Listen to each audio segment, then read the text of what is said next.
Hello everyone, welcome to Parkway Education Network. और आज हम लोग अपने चैप्टर बायोमॉलिक्यूल्स का पार्ट 2 पढ़ने वाले हैं। तो चलिए शुरू करते हैं। एक बार फिर से हम लोग थोड़ी सी बायोमॉलिक्यूल्स की डेफिनेशन रिवाइज कर लेते हैं। क्या होती है? ए बायोमॉलिक्यूल और a biological molecule is loosely used term for molecules present in an organism. Biomolecules जो हैं, ये टर्म उन मॉलिक्यूल्स के लिए यूज़ की जाती है जो किसी भी ऑर्गेनिज्म के अंदर प्रेजेंट होते हैं and are essential to one or more typical biological processes, और जो एक या एक से ज़्यादा बायोलॉजिकल प्रोसेसेस के लिए ज़रूरी हैं।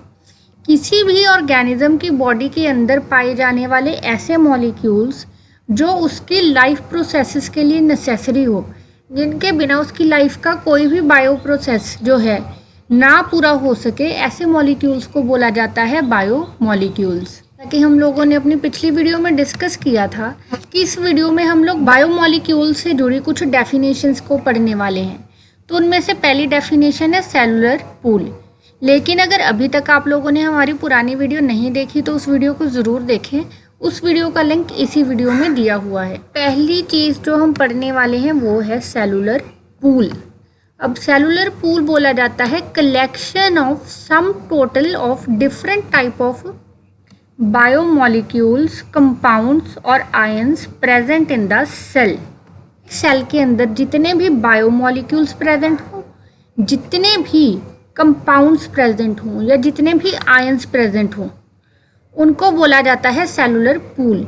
यानी कि अगर हम लोग बात कर लें कि एक कंप्लीट सेल का जो भी केमिकल कॉम्पोजिशन है, यानी कि उस सेल को बनाने में और उस सेल के हर एक पार्ट को बनाने में जो जो केमिकल्स कंपाउंड लगे हैं, जो जो केमिकल कंपाउंड्स लगे हैं, उन सब के कलेक्शन को बोला जाता है सेलुलर पूल। अब ये जो सेलुलर पूल है, इसके दो कंपोनेंट्स हैं। वो कौन कौन से हैं? एक है एक्वस फेज और एक है non aqueous phase. Aqueous phase का मतलब क्या है?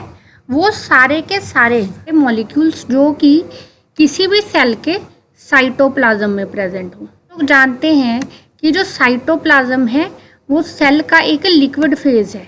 तो साइटोप्लाज्म में जितने भी कंपाउंड्स या बायोमॉलिक्यूल प्रेजेंट होते हैं वो होते हैं सेलुलर पूल का एक्वस फेज।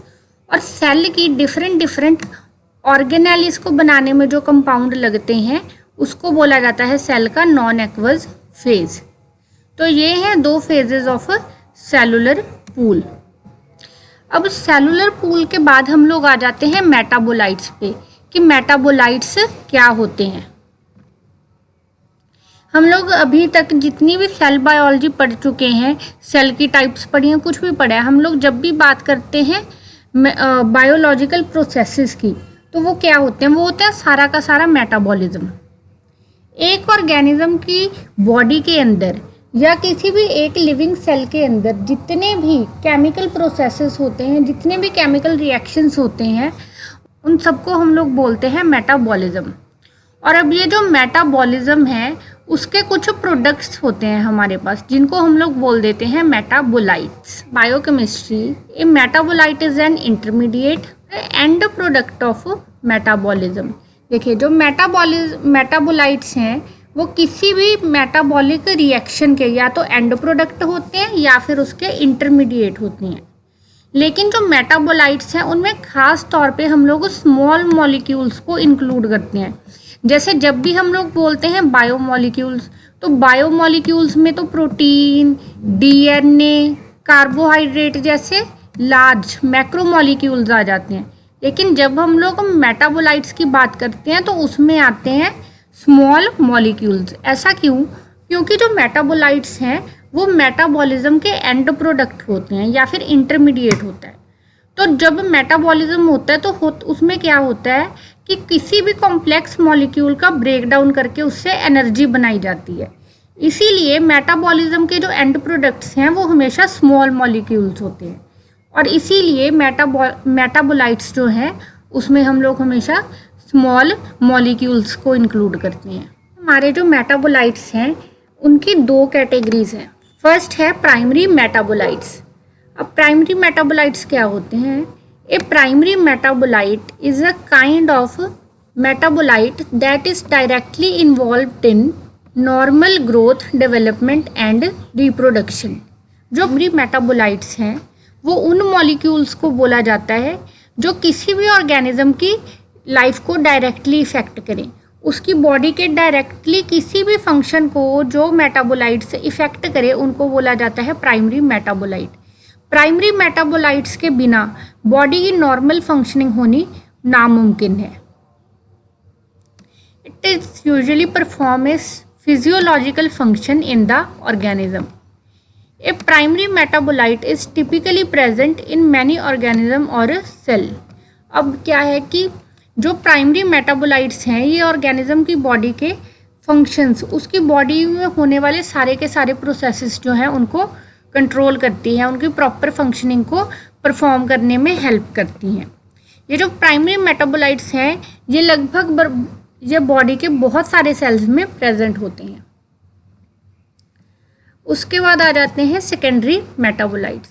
देखिए पहले पढ़े थे प्राइमरी मेटाबोलाइट्स, अब पढ़ने सेकेंडरी मेटाबोलाइट्स।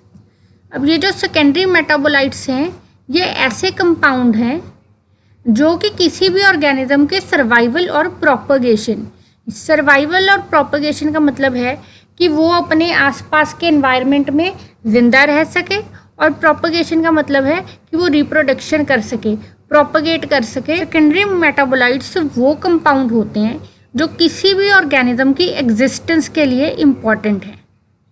देखिए प्राइमरी मेटाबोलाइट्स जो थे वो बॉडी की फंक्शनिंग के लिए इम्पॉर्टेंट थे। जो सेकेंडरी मेटाबोलाइट्स हैं इनका फंक्शन ज़्यादा प्रोटेक्टिव है बजाय कि प्रॉपर फंक्शनिंग के। ये सेकेंडरी मेटाबोलाइट्स जो हैं किसी भी ऑर्गेनिज्म की बॉडी की फंक्शनिंग या सेल की फंक्शनिंग को तो इफेक्ट नहीं करते, लेकिन ये जो मेटाबोलाइट्स हैं उस ऑर्गेनिज्म के सर्वाइवल में हेल्प करते हैं। अब मान लीजिए कुछ ऐसे मेटाबोलाइट्स हैं जो किसी प्लांट्स में कुछ पॉइजनस कंपाउंड्स प्रोड्यूस करते हैं, और उन पॉइजनस कंपाउंड्स की वजह से उस प्लांट को कोई एनिमल जो है वो नहीं खाता।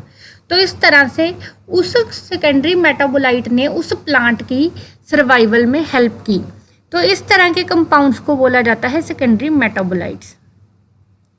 अब ये जो सेकेंडरी मेटाबोलाइट्स हैं ये प्राइमरी मेटाबोलाइट्स की मॉडिफिकेशन से ही बनते हैं, लेकिन इनमें और प्राइमरी मेटाबोलाइट्स में डिफरेंस ये है कि प्राइमरी मेटाबोलाइट्स ऑर्गेनिज्म की एग्जिस्टेंस के लिए बहुत ज़रूरी हैं।